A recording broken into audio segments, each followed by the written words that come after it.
E aí, pessoal, aqui para mais um vídeo de revisão. Lembrando, esse slide que eu vou mostrar e explicar para vocês não é um slide completo sobre os conteúdos. É um slide que foi criado e adaptado para essa situação de revisão de prova. O tema completo a gente vê, lógico, em sala de aula. Então foram abordados dois temas que serão cobrados na prova, que é sobre iluminismo e também sobre a independência dos Estados Unidos. Então, o que vocês precisam saber para fazer a prova sobre iluminismo? A definição, né? É uma corrente de pensamento dominante no século XVIII que defende o predomínio da razão sobre a fé. Estabelece o progresso como destino da humanidade. Então, eu expliquei isso para vocês. É um modelo de pensamento que preza pela razão, ok? E através da razão, do desenvolvimento técnico e científico, que uma civilização chegaria ao seu progresso. O século XVIII ficou conhecido também como século das luzes ou o século da ilustração, por conta dessa ideia, né, do esclarecimento, do conhecimento que vai ser divulgado durante esse período. A origem do iluminismo, ele data do Renascimento, né, onde o grande primeiro momento de construção de uma cultura burguesa, na qual a razão e a ciência são as bases para o entendimento do mundo. Em resumo, a ideia do iluminismo é quebrar com aquele pensamento onde tudo era explicado através das questões teológicas ou através da religião. Esse é o ponto-chave, entender que os iluministas, eles primavam pela ciência e não pela fé, pela razão e não pela fé, tá? Não quer dizer que eles não tinham fé, eles tinham, mas ela não era mais essencial para explicar tudo, tá? E aí algumas ideias, eu não vou ler todas, só para que vocês memorizem, né? Que o iluminismo ele tem algumas ideologias, como por exemplo, a igualdade é uma ideologia do iluminismo. Depois vocês podem voltar, dar pausa e ir lendo cada um dos tópicos, tá? Outra ideologia, a tolerância religiosa ou filosófica. Outra ideologia, liberdade pessoal e social. Mais uma ideologia aqui, ó, propriedade privada.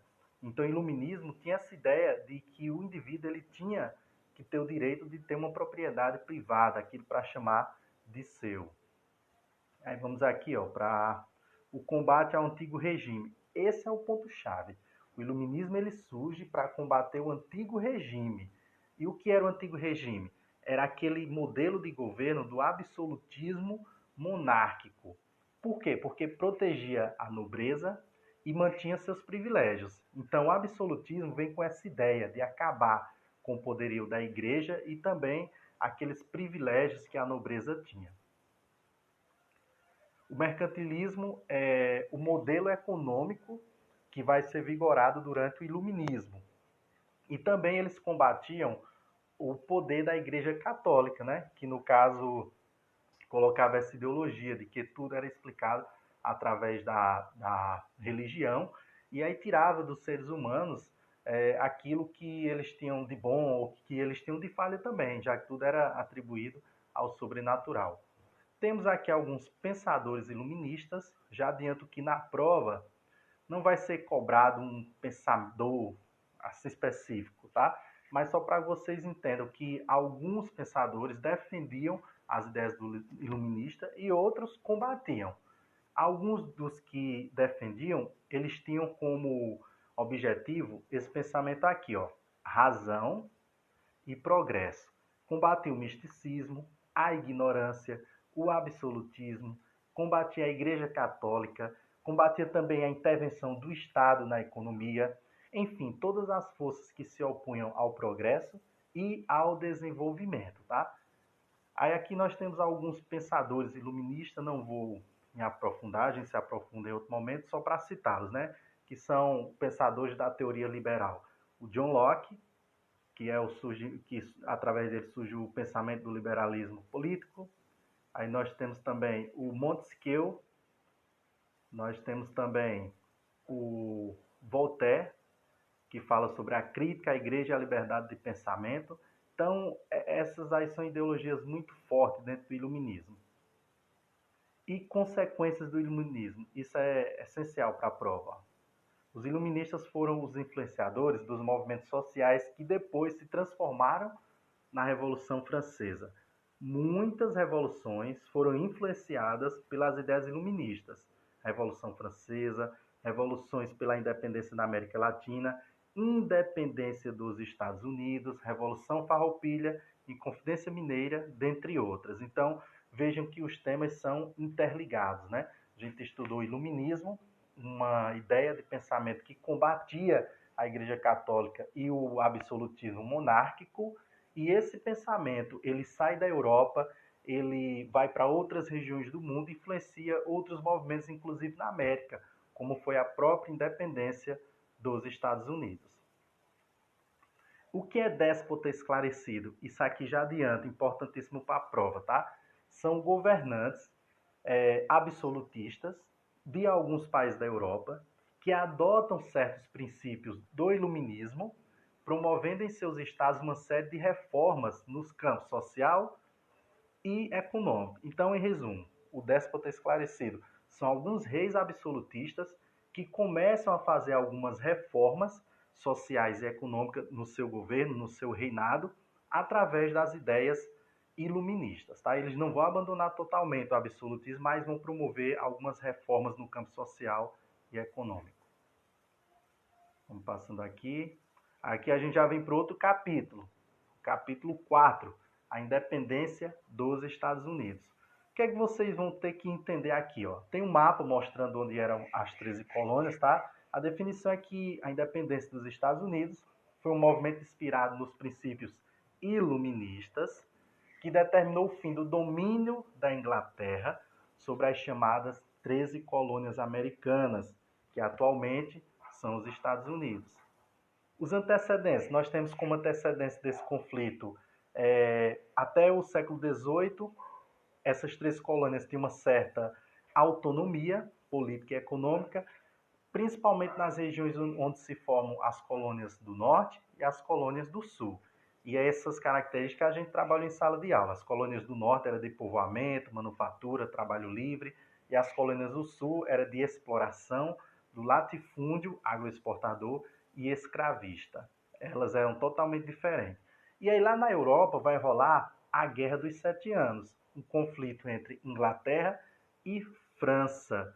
E aí, como esse evento deixa a Inglaterra sem dinheiro, então a Inglaterra resolve então mirar seus olhos para as 13 colônias aqui na América e taxar essas 13 colônias com uma série de impostos, que eles chamavam de leis coercitivas ou leis intoleráveis, como algumas delas eu não vou ler, mas só citar, depois vocês vão dando pausa e podem ler. Lei do açúcar, lei do selo, os atos de Stouchen, lei do chá, leis intoleráveis, tá? Ato de Quebec, enfim. Isso vai levar ao primeiro Congresso da Filadélfia, em 1774. O que foi isso? Foi uma reunião entre os representantes das 13 colônias. Nessa reunião ficou declarado os direitos dos colonos, o que era que os colonos tinham como direito, e também o fim das restrições mercantilistas, ou seja, os colonos não eram mais obrigados a comercializar somente com a Inglaterra, eles teriam que ter liberdade econômica, não era para ficar restrito somente a comercializar com a Inglaterra. E em 1775, por conta do primeiro Congresso da Filadélfia, deu-se início à guerra pela independência das 13 colônias. No segundo congresso, ocorrido em 1776, já foi declarado a independência das 13 colônias, ou seja, a independência dos Estados Unidos. Quem fez essa declaração, ficou muito conhecido, foi o Thomas Jefferson. E ele vai escrever essa declaração de independência, observem aí, com influência explícita do iluminismo, principalmente de John Locke, e aquela ideia de liberdade, de separação dos poderes. Tiveram também o apoio da França, da Holanda e da Espanha. Por isso que teve um conflito, teve uma luta armada e eles saíram vencedores, tá? E aí nós tivemos a vitória dos Estados Unidos em 1783, através de um tratado que ficou chamado de Tratado de Paris. Importância desse movimento: influenciou os demais movimentos de libertação na América, ocorridos no início do século XIX. Foi o primeiro movimento que se inspirou no iluminismo e que teve triunfo. E com esse processo também ocorreu a abolição da escravidão e a afirmação do modelo capitalista de inspiração nortista em todo o país. Só para exemplificar esse último tópico, né? O norte ele era mais ligado às questões industriais, portanto, é aquele progresso pensado pelos iluministas, enquanto que o sul era mais apegado às questões agrárias e era escravista. E aí, nesse conflito, acabou que venceu o ideal da região norte, tá? Então, os nortistas acabaram sendo a inspiração e dando início ao projeto capitalista em todos os Estados Unidos, agora independente. Então, esses são os principais tópicos que vocês precisam saber para a prova de vocês, tá bom? Então, boa prova e até a próxima.